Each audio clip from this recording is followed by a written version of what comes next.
Comment faire plusieurs choses à la fois? Combien de fois sommes-nous obligés d'interrompre une tâche pour en traiter une autre, avant de découvrir à la fin de la journée que la première tâche nous attend encore? Avez-vous l'impression que vous ne pouvez plus vous contenter de faire une chose à la fois? Vous devriez y mettre un peu de soin et d'attention si vous voulez faire plusieurs choses à la fois pour gagner du temps. Dans cette vidéo, je partage avec vous 8 astuces pratiques pour devenir multitâche, c'est-à-dire faire plusieurs choses à la fois et de façon ordonnée et structurée sans vous perdre, et surtout être efficace. Ces astuces sont liées les unes aux autres, il serait donc nécessaire pour vous de rester jusqu'à la fin de cette vidéo pour les suivre intégralement. Juste avant de les découvrir, je sais que vous en avez hâte, je vous demande juste de prendre une minute pour vous abonner à la chaîne pour ne rien manquer de nos prochaines vidéos, en cliquant sur le lien dans la description en dessous de cette vidéo. Cela nous encouragera et galvanisera davantage. Merci beaucoup. Eh bien, sans plus tarder, passons aux 8 astuces. Numéro 1. Fixez-vous des objectifs. Un vieil adage qui dit que tous les chemins sont bons si vous ne savez pas où aller est aussi valable si vous faites plusieurs choses à la fois. Numéro 2. Programmez une période pour vous concentrer pleinement sur des tâches aussi complexes que multiples.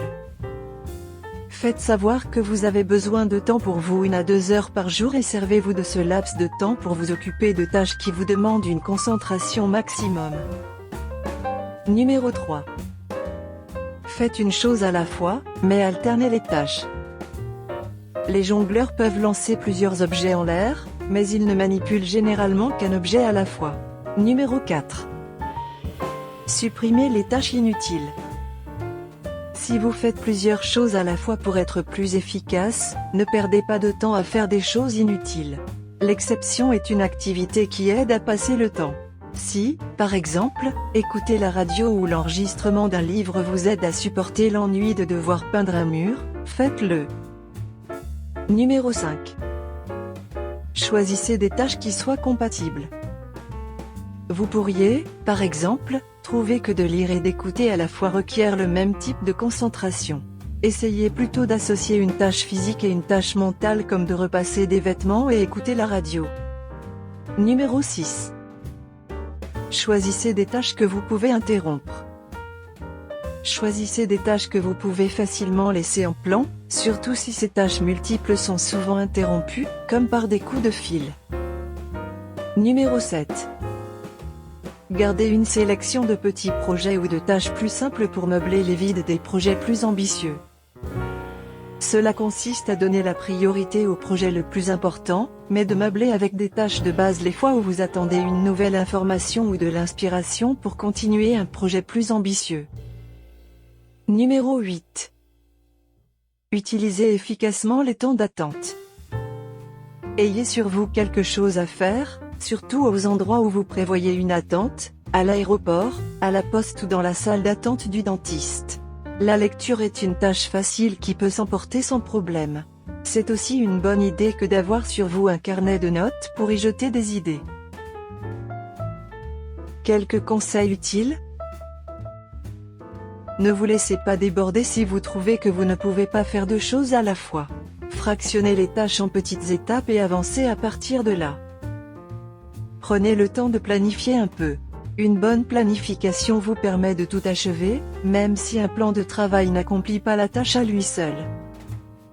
Remarquez ce qui marche et ce qui ne vous réussit pas. Ne combinez pas 2 tâches si le fait de repasser devant la télé vous prend 2 fois plus de temps que de le faire avant ou après un programme télé. Faites du temps que vous consacrez à une activité physique un moment qui n'appartient qu'à vous. Faites-le pendant la pause du déjeuner pour gagner encore plus de temps. Emportez avec vous de quoi faire autre chose pendant une réunion, surtout si vous vous attendez à des sujets qui ne vous concernent pas. Si une réunion comporte suffisamment de sujets qui ne vous concernent pas, arrangez-vous pour n'assister qu'aux points qui sont pertinents pour vous ou ne vous y rendez pas du tout. Avertissement à prendre en compte. N'exagérez pas. Ne faites pas trop de choses à la fois, au point où vous finissez par ne rien finir du tout. N'en faites pas non plus des tonnes au point d'être lessivé. Concentrez-vous toujours à fond sur des tâches qui impliquent votre sécurité. Ne faites pas plusieurs choses à la fois quand vous conduisez. Souvenez-vous que de faire plusieurs choses à la fois diminue la qualité de ce que vous faites ainsi que les choses que vous aurez retenues. Ne le faites qu'en dernier ressort.